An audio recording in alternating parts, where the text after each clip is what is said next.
मुझे तो लगा था कि मेरी भाभी साइमा शादी के बाद संभल जाएगी और अपनी बुरी आदतों से तौबा कर लेगी। मैंने इसकी आखिरत बचाने के लिए इसके साथ इतनी बड़ी नेकी की कि इसकी शादी अपने इकलौते भाई से करवा दी थी।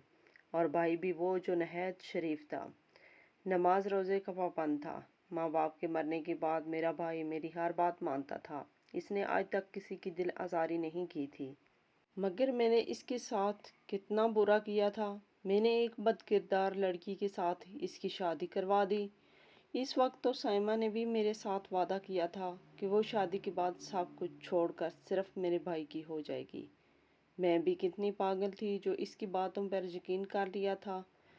चोर चोरी से जाता है मगर हेरा फेरी से तो नहीं जाता। और ये सब कुछ मुझ पर तब आश्कार हुआ था जब मैं अस्पताल में अपने भाई को इसके बेटे की मुबारकबाद देने गई थी। अस्पताल में मुझसे पहले ही काफ़ी रिश्तेदार पहुंच चुके थे। मैंने भाई को मुबारकबाद देकर अपनी भाभी के पास गई थी, मगर वो रो रही थी। मुझे लगा शायद खुशी के आंसू हैं। मैंने भाभी को मुबारकबाद दी और जल्दी से भतीजे की जानब देखने लगी, मगर ये देखकर तो मेरी जान निकल गई।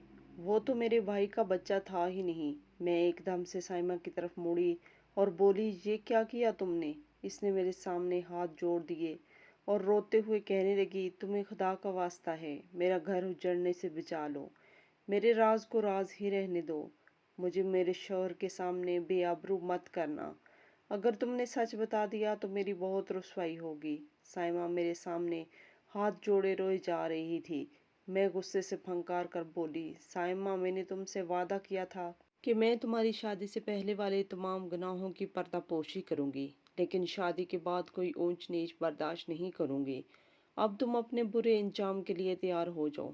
साइमा सिसकने लगी थी। वो बोली, मैंने कोई गुनाह नहीं किया फायजा। तुम मुझे मेरे नाकर्दा गुनाहों की सज़ा मत देना। मुझे साइमा की बातें मज़ीद गुस्सा दिला रही थी। मैं बोली, ये बच्चा गुनाह नहीं है तो फिर क्या सवाब है? वो ढिठाई से बोली, हाँ सवाब है, क्योंकि मोहब्बत सवाब है। मैं उसे बस देखती रह गई और कमरे से बाहर निकल आई। बाहर निकली तो मेरे भाई ने मुझे बताया कि इसने मिठाई के टोकरे मंगवाए हैं। वो पूरे अस्पताल में मिठाई बांटना चाहता है। एकदम से मेरे दिल को कुछ हुआ था। मैंने सोचा अगर भाई को सच बता दिया तो इसकी सारी खुशी खराब हो जाएगी, मगर फिर सोचा कि मैं अब भाई को मज़ीद धोखे में नहीं रख सकती। इसलिए बोली, भाई ये सब छोड़े, मेरे साथ चले, मुझे आपसे एक ज़रूरी बात करनी है। भाई भी घबरा गए और मुझे अस्पताल में ही बने एक कैफ़े में ले गए। हम दोनों आमने सामने बैठे थे। मुझे समझ नहीं आ रहा था कि बात कहाँ से शुरू करूँ, क्योंकि साइमा से पहले तो मैंने खुद अपने भाई को धोखा दिया था। अगर वो मुझसे पूछ लेते कि तुमने मेरे साथ ये सब कुछ क्यों किया था, तो मैं इनको क्या जवाब देती। इसी शशोपंज में मुब्तला थी जब भाई बोले, फायजा जल्दी कहो जो कहना है, इधर अस्पताल में मेरी ज़रूरत पड़ सकती है। मैं बोली, भाई मैं आपको से बहुत शर्मिंदा हूँ। वो हैरान हुए और बोले, क्यों, क्या हुआ, सीधी तरह बताओ, पहेलियाँ मत बुझवाओ। मैं बोली, भाई मैं शुरू से ही जानती थी कि साइमा का किरदार अच्छा नहीं था। फिर भी मैंने इसकी शादी ऐब से करवा दी कि शायद वो सुधर जाए, मगर भाई वो अपने करतूतों से बाज नहीं आई। इस बात का पता मुझे आपके बच्चे की तरफ देखकर पता चला। वो बच्चा आपका नहीं, वो बच्चा साइमा का गुनाह है। मेरे भाई की आंखों में खून उतर आया था। वो बोले, फायजा तुम अपने होशो हवास में तो हो ना? ये किस किस्म की बातें कर रही हो? मैं रोने लगी और बोली, भाई जो कुछ भी कहा है सच कहा है। मैं ये आपसे छुपा नहीं सकी, क्योंकि मैं मज़ीद आपको धोखे में नहीं रख सकती थी। भाई की आंखों से आंसू जारी हो गए थे। मैंने ज़िंदगी में पहली दफ़ा अपने भाई को यूं रोते हुए देखा था। वो तो अम्मी की मौत पर भी मुझसे छुप छुप कर रोते रहे थे, और आज यूं मेरे सामने रोने लगे थे। फिर वो एक झटके से उठे और अस्पताल में दाखिल हो गए। मैं भी इनके पीछे पीछे ही भागी थी। भाई कमरे में दाखिल हो गए तो मैं भी इनके पीछे ही चली गई थी। साइमा भाई को देखकर खिल उठी थी। वो बोली, आप कहाँ रह गए थे? मैं तो कब से आपका इंतज़ार कर रही हूँ। भाई इसे बस घूरते ही रहे थे। इतनी देर में साइमा का बच्चा रोने लगा था। वो बोली, आफताब, हमारा बेटा रो रहा है, मुझे ये बच्चा थमा दे। भाई गुस्से से बोले, नहीं साइमा, मैं तुम्हारे इस गुनाह को हाथ नहीं लगाऊंगा। तुम कैसी औरत निकली? मैंने तुम्हें प्यार, मोहब्बत, इज्जत दी, لیکن تم نے کسی چیز کا مان نہیں رکھا اور بڑی ڈٹھائی سے کہہ رہی ہو کہ ہمارا بچہ۔ میں تو کہتا ہوں سائمہ، تمہیں ڈوب کر مر جانا چاہیے، مگر اب میں تمہیں اپنی زندگی میں ایک لمحے کے لیے بھی برداشت نہیں کر سکتا۔ میں تمہیں طلاق دے رہا ہوں۔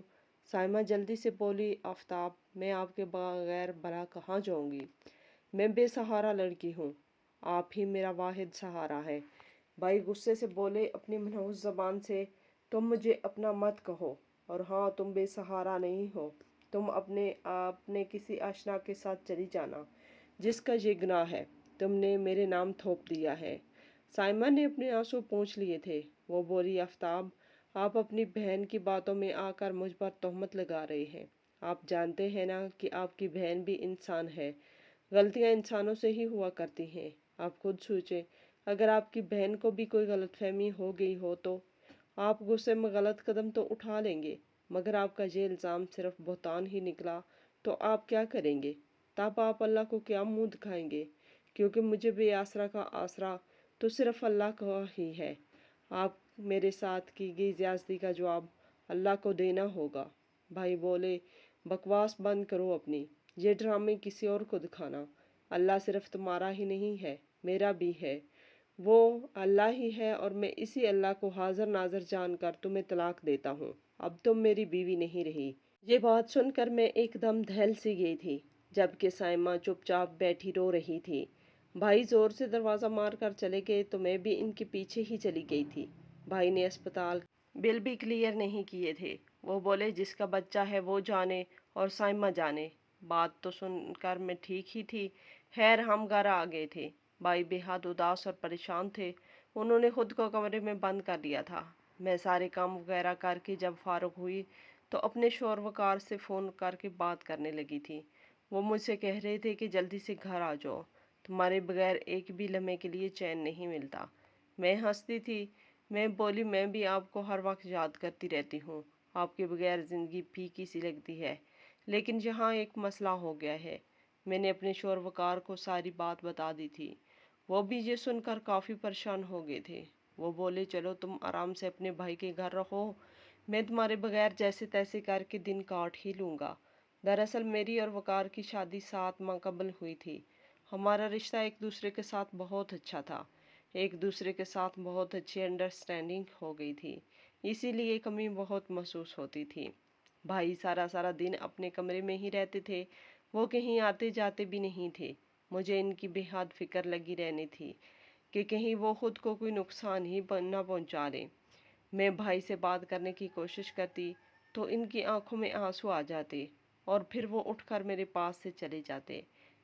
میں ہر وقت خود کو کوستی رہتی تھی کہ میں نے اپنے سکے بھائی کے ساتھ اتنا بڑا ظلم کیوں کیا تھا، ان کی شادی ایک بد کردار لڑکی سے کیوں کروائی تھی۔ مجھے ہر وقت یہی دھڑکا لگا رہتا تھا کہ کہیں وہ خود کو نقصان نہ پہنچا دیں۔ ابھی بھی اپنا کمرہ بند کر کے بیٹھے ہوتے تو میں بار بار جا کر ان کے دروازے سے کان لگاتی۔ میں اپنے بھائی کی فکر میں گھل گھل کر دیوانی ہو چکی تھی۔ میری یہ حالت تھی کہ میں وقار کو بھی 2 دن فون نہ کرتی۔ ان کا صبح میسج آتا تو شام میں ہی جواب دیتی۔ اب میں اس فیصلے پر پہنچی تھی کہ میں اپنے بھائی کا دوبارہ گھر بساؤں گی۔ اس بار ایک غریب لڑکی کو لے کر آؤں گی تاکہ وہ میرے بھائی کو دھوکہ نہ دے سکے۔ اب میں بھائی سے چوری چھپے ہی ان کے لیے رشتہ تلاش کرنے لگی تھی۔ میں جانتی تھی کہ اگر انہیں ان کا اس بات کا علم ہو جاتا تو وہ مجھے منع کر دیتے، کیونکہ ان کا زخم ابھی تازہ ہی تھا، ابھی انہوں نے بہت بڑا دھوکہ سہا تھا۔ میں اپنے بھائی کے لیے کوئی غریب لڑکی ڈھونڈ رہی تھی تاکہ وہ میرے بھائی کو خوش رکھ سکے۔ میں نے آس پاس کہیں رشتے والی عورتوں سے بھی کہا ہوا تھا کہ ہمیں رشتے کی ضرورت ہے۔ آج کل تو رشتوں کی اتنی کمی ہے کہ لڑکیاں اپنے والدین کی گھر بیٹھی بیٹھی ہی بوڑھی ہو جاتی ہیں۔ ان حالات میں اگر ایک اچھا رشتہ ملے تو انکار کون کرتا ہے؟ مجھے 2 ہفتوں میں ہی رشتہ کرانے والی عورت نے ایک لڑکی کا رشتہ دکھا دیا تھا۔ وہ لڑکی کم عمر تھی اور بے حد خوبصورت بھی تھی۔ میں تو اس کو دیکھتی ہی رہ گئی تھی۔ میں نے فوراً ہی ہاں کر دی تھی۔ میں نے ان سے کہا دیا تھا کہ مجھے یہ لڑکی قبول ہے، آپ جب چاہیں ہمارے گھر آ کر ہم سے مل لیں۔ میں نے لڑکی والوں سے یہ بات چھپا دی تھی کہ میرا بھائی پہلے سے شادی شدہ تھا اور اب اس کی طلاق ہو چکی ہے۔ میں اس لڑکی کی تصویر لے کر اپنے گھر پر چلی گئی تھی۔ میں بے انتہا خوش تھی۔ क्योंकि मैं अपने भाई के लिए एक ऐसी लड़की ढूंढ चुकी थी। भाई सुबह से अपने कमरे में बंद थे। जब वो बाहर निकले तो मैं बोले, भाई मैं आपसे एक बात करना चाहती हूँ। भाई की आंखें एकदम सुर्ख हो गई थी। वो बोले, फायजा तुमने एक माह पहले भी मेरे साथ बात की थी। इस बात का ढंग अभी तक मेरे दिल में चुभा हुआ है। अब बताओ तुम आज क्या कहने वाली हो। मैं बोली, भाई जो पिछले महीने आपके दिल में ढंग लगा था इसी को निकालने की कोशिश कर रही हूँ। भाई मेरी तरफ देखते ही देखते रह गए। वो बोले, मैं तुम्हारी बात नहीं समझा, मुझे बताओ तुम क्या कहना चाहती हो। मैं बोली, ठीक है भाई, मैं आपके ज़ख्मों की मरहम का इंतज़ाम कर रही थी। मुझे मालूम है आप अभी बहुत बड़े सदमे से दो चार हैं। मुझे खुद पर बहुत गुस्सा आता है कि मैंने ये गलती क्यों की। अब मैं अपनी इस गलती को सुधारना चाहती हूँ। इसीलिए मैं कुछ हफ्तों से आपके लिए लड़की ढूंढ रही थी और आखिरकार मैंने आपके लिए एक अच्छी और नेक लड़की ढूंढ ली है। अब आप इस लड़की की तस्वीर को देख लें। भाई ने तस्वीर की तरफ नज़र भी नहीं की थी। वो बोले, नहीं फायजा, मैं अब दोबारा शादी करने का सोच भी नहीं सकता और तुम्हारी पसंद की हुई लड़की पर तो मुझे कभी भी भरोसा नहीं कर सकता। न जाने इस दफ़ा अपने मेरे लिए कैसी लड़की ढूंढ लाई हो। मैं बोली, भाई मैं अपने गुनाहों का दावा करना चाहती हूँ। मैंने आपके साथ बहुत बड़ा जुल्म किया था। इस बात का पछतावा मुझे चैन नहीं लेने देता। इसलिए मैं आपका घर बसाना चाहती हूँ। मैंने एक बहुत ही शरीफ और मासूम लड़की आपके लिए पसंद की है।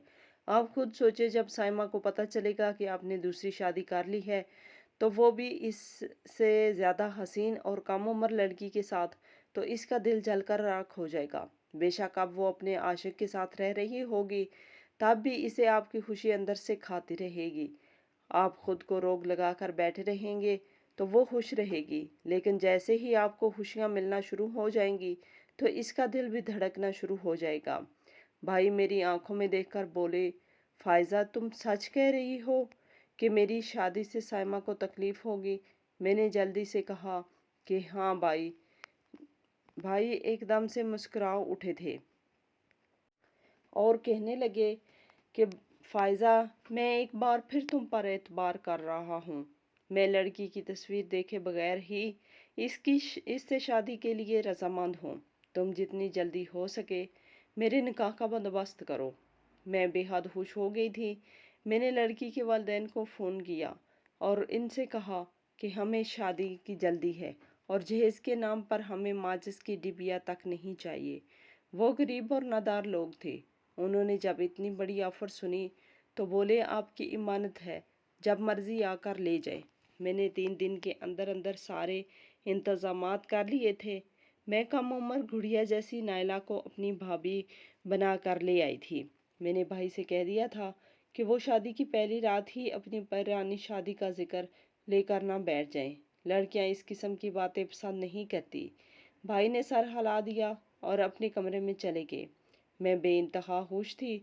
बड़े दिनों बाद मैं सुकून की नींद सो गई थी, इसलिए आज की रात बहुत मीठी नींद आई थी। मुझे सुबह नायला अपने कमरे से निकली तो बहुत उदास लग रही थी। मैंने गौर किया तो इसकी आंखें भी सूजी हुई थी। मैं बोली, क्या बात है नायला, लगता है तुम सारी रात रोती रही हो, क्या बात हुई है। नायला बोली, बाजी आफ्ताब मुझसे पूछ रहे थे कि मेरा कितने लड़कों के साथ माशका चला है और मैं कितने लड़कों के साथ तन्हाई में मिली हूँ। वो बात बात पर मुझ पर शक कर रहे थे, मुझे ताने दे रहे थे। बाजी आप तो जानती हैं ना कि हम गरीब ज़रूर हैं मगर इज़्ज़तदार लोग हैं। आफ्ताब की इन बातों ने मुझे अंदर ही अंदर से ख़त्म कर डाला है। मैंने नायला का हाथ पकड़ा और बोली, तुम फिक्र ना करो, भाई ठीक हो जाएंगे।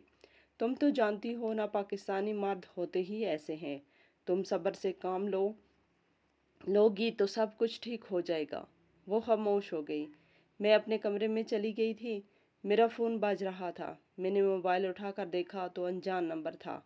पहले तो मैं कॉल बंद करने लगी थी मगर फिर फ़ोन उठा लिया। मुझे किसी के सिसकने की आवाज़ आई थी। मैं बोली, कौन हो तुम। वो बोली, मैं साइमा हूँ, मैं तुमसे मिलना चाहती हूँ नायला, तुम मुझसे आकर मिलो। मैं तुम्हें बताती हूँ कि मेरा बेटा किसका गुनाह है। मैं जानना चाहती नहीं चाहती थी मगर वो इस कदर रो रही थी कि इससे पता पूछकर मैं इसकी बताई हुई जगह पर पहुंच गई थी। इसने एक घर में बुलाया था मुझे।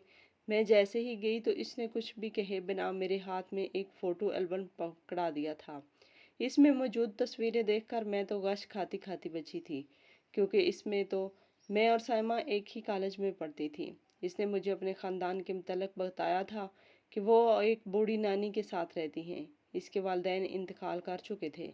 نانی بوڑھی تھی، اس لیے اس پر خاص توجہ نہیں دے سکی تھی۔ اسی باعث سائمہ کچھ بگڑی ہوئی سی تھی، لیکن جو بھی تھا مجھے وہ بہت اچھی لگتی تھی۔ ہماری دوستی بہت گہری ہو چکی تھی۔ تب اس نے مجھے بتایا کہ وہ اور اس کے پڑوسی ایک دوسرے سے بہت محبت کرتے ہیں۔ وہ اس کی نانی کے بہانے اکثر اس کے گھر آ جایا کرتا تھا، مگر وہ دونوں ہمیشہ تہذیب کے دائرے میں رہتے تھے، کبھی بھی اس تنہائی کا فائدہ اٹھانے کی کوشش نہیں کرتے تھے۔ جو دن گزرتے جا رہے تھے، ان کی محبت مزید گہری ہوتی جا رہی تھی۔ اب تو یہ حالات ہو چکے تھے کہ ان دونوں کو ایک دوسرے کے بغیر سانس تک نہیں آتی تھی۔ سائمہ ایک دن کالج آئی تو بہت ڈری سہمی ہوئی تھی۔ وہ بات بات پر رو رہی تھی۔ میں نے وجہ پوچھی تو بولی، فائزہ، میرا پڑوسی احسن چاہتا ہے کہ ہم اپنے رشتے کا آغاز کر دیں۔ نانی تو ویسے بھی بوڑھی ہیں، ان کو اس سب کے بارے میں علم نہیں ہوگا، لیکن میں نے احسن سے کہا ہے کہ میں نکاح کے بغیر کے رشتے پر بھروسہ نہیں رکھتی، تو احسن نے مجھ سے لڑائی کر لی ہے۔ وہ کہتا ہے کہ اگر مجھ پر یقین ہی نہیں ہے تو پھر مجھے اس محبت کے تعلق کو بھی نہیں رکھنا چاہیے۔ اب تم ہی بتاؤ فائزہ، میں کیا کروں؟ میں بولی، سائمہ، مجھے تم پر فخر ہے۔ تم نے اپنی عزت کو اپنی محبت پر قربان نہیں کیا۔ تم میری ایک بات یاد رکھ لینا، نکاح کے بغیر کا تعلق ہمیشہ انسان کو ذلیل و رسوا کرتا ہے۔ تم سیدھی طرح احسن سے کہہ دو کہ میری بارات لے کر آؤ، میں تمہاری ہو جاؤں گی۔ سائمہ بولی، ایسا ہی کروں گی۔ مگر اگلے دن سائمہ نے مجھے بتایا کہ احسن کہتا ہے، میری بھی اب تک یہ ضد ہے کہ میں نکاح سے پہلے تمہیں حاصل کر کے رہوں گا، پھر اسی دن تم سے شادی کر کے تمہیں اپنے گھر لے جاؤں گا۔ میں نے سائمہ سے کہہ دیا تھا کہ وہ احسن سے کہہ دے کہ میں اتنی بھی گری پڑی نہیں ہوں کہ تمہاری ضد کی خاطر اللہ کی نافرمانی کرنے لگوں۔ سائمہ نے جب احسن کو ٹکا سے جواب دے دیا تو اس نے سائمہ کو چھوڑ دیا۔ سائمہ ہر وقت روتی رہتی تھی۔ پھر ایک دن اس نے بتایا کہ میری نانی کا انتقال ہو گیا ہے۔ میں نے اور بھائی نے اس کے ساتھ بہت بڑا تعاون کیا تھا، اب وہ تنہا رہ گئی تھی۔ میں نے اس سے کہا کہ تم اپنی بھابھی بنانا چاہتی ہوں، تو وہ بولی، فائزہ، تم آنکھوں دیکھی مکھی کیسے نگل سکتی ہو؟ میں بولی، تمہاری شادی سے پہلے والی سب باتوں کو بھول کر جاتے ہیں، ان کا ذکر نہ کبھی تم بھائی سے کرنا اور نہ ہی میں کروں گی۔ وہ رضامند ہو گئی تھی تو اس کی شادی میرے بھائی سے ہو گئی۔ وہ دونوں ایک ساتھ بے انتہا خوش تھے۔ شادی کے 2 سال بعد ان کی گھر اولاد ہوئی تھی اور اس بیٹے کی شکل بالکل احسن سے ملتی تھی۔ ایسا ہی لگتا تھا جیسے وہ احسن کی کاپی ہو، اس لیے مجھے اس پر شک ہو گیا تھا کہ اس نے میرے بھائی کے ساتھ خیانت کی تھی۔ مگر آج اس نے مجھے جو فوٹو البم دی تھی، اس میں احسن کی میت کی تصویریں لگی ہوئی تھیں۔ میں یہ دیکھ کر تھر تھر کانپ رہی تھی۔ سائمہ بولی، احسن میری شادی کے 2 ماہ بعد ہی ایکسیڈنٹ کا شکار ہو گیا تھا، وہ تو مر چکا تھا۔ فائزہ، اب تم ہی بتاؤ کہ احسن کا بچہ کیسے ہوا؟ میں نہیں جانتی کہ اس کی شکل اس جیسی کیوں ہے، مگر میں اتنا جانتی ہوں کہ میں بد کردار نہیں ہوں۔ میں نے تو تب اپنے کردار کی حفاظت کی تھی جب مجھے پوری دنیا میں احسن کے سوا کچھ نظر ہی نہیں آتا تھا، تو پھر اب جب مجھے آفتاب سے بے پناہ الفت ہو چکی تھی تو میں کیسے ان کے ساتھ خیانت کر سکتی تھی؟ اتنا کہہ کر سائمہ میری نظروں سے اوجھل ہو گئی تھی، جبکہ میں اپنا سر پکڑ کر بیٹھی رہ گئی تھی۔ میں نے خود کو بڑی مشکل سے سنبھالا تھا۔ میں بے حد پریشان تھی اور اس پریشانی نے مجھے میری محبت وقار میں زیادہ آ رہے تھے۔ میں نے اپنی گاڑی کا رخ اپنے سسرال کی جانب موڑ لیا تھا۔ میں گھر میں کسی سے بھی ملے بنا سیدھا اپنے کمرے کی جانب بڑھ گئی تھی۔ میں نے جیسے ہی کمرے میں قدم رکھا تو میری جان نکل گئی، کیونکہ وہاں میرے شوہر کے ساتھ تو میری ہی دوسری بھابھی نائلہ کی چھوٹی بہن تھی۔ میں تھر تھر کانپنے لگی تھی۔ میں بولی، یہ سب کیا ہے؟ وقار بولے، فائزہ، تمہیں 3 ماہ بعد گھر یاد آ ہی گیا ہے تو سنو، یہ میری دوسری بیوی ہے۔ تم نے اپنی بھابھی سائمہ کو طلاق دلوا کر اس کی بڑی بہن سے شادی کر لی تھی، تو مجھے لگا کہ ان بہنوں میں کچھ تو خاص ہے، اسی لیے میں نے اس کی چھوٹی بہن سے شادی کر لی اور اب تمہیں طلاق دے رہا ہوں۔ وقار نے مجھے طلاق دے دی تھی۔ میں بے ہوش ہوتے ہوتے بچی تھی۔ میں جانتی تھی کہ وقار ہرگز بھی ایسا نہیں تھا۔ یہ تو میرے اپنے کرتوت تھے जो मेरे सामने आए थे। मैं मकाफात अमल की चक्की में पिस रही थी। मैं अपने भाई के घर वापस चली गई हूँ। यहाँ मेरी औकात एक बेकार बर्तन से ज़्यादा नहीं है, क्योंकि मैंने अपने भाई को साइमा की बेगुनाही के मुतल्लिक सब कुछ बता दिया था। अब वो मुझसे बेपनाह नफरत करते हैं। नाइला पूरे घर पर काबज़ हो चुकी है और मुझे अपने घर में देखना नहीं चाहती। वो तो ये भी भूल गई है कि मैं ही इसे ब्याह कर लेकर आई हूँ। काश मैंने साइमा के साथ ये सब ना किया होता। हाँ, काश मैं अपने भतीजों को इसके बाप से जुदा ना करती। काश है काश।